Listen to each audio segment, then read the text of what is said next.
Biden is timed. The former vice president has yet to name who will be his running mate. Despite originally eyeing August 1st for the big announcement, now sources say we can expect for another week to pass before he reveals it. Our next guest ran against one of the top contenders, Senator Kamala Harris, in 2016. Here now is former chairman of the California Republican Party, Tom Del Beccaro. Tom, good morning to you.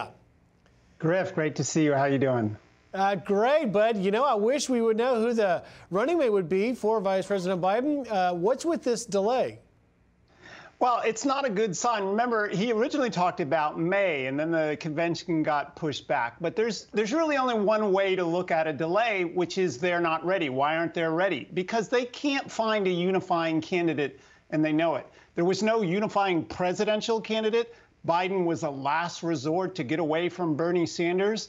And his choices for VP, now that he has required it to be a woman of color, none of them are unifying either. And so I think he still has to sell his pick to his group, and then he's going to have to sell it to the country. And I'm not sure it's going to sell at all.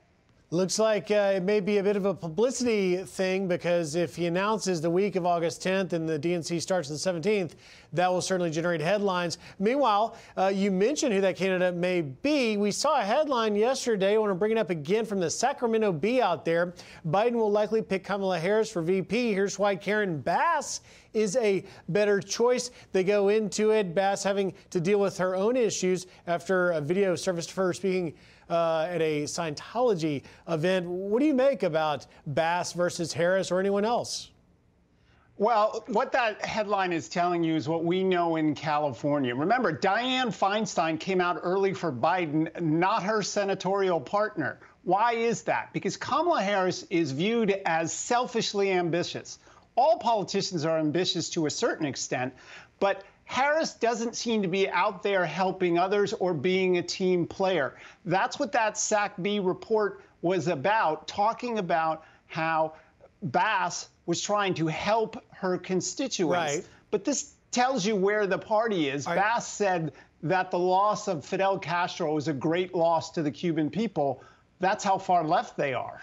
Tom, in the time we've got left, let me take the Kamala Harris argument. She, as a DA in San Francisco, launched a thing that really redid sending young people to jail for low-level drug crimes. As the California Attorney General, had the mandatory body cameras worn on officers. How is she not the best candidate when she leads on a lot of prison reform, police reform, those sorts of things?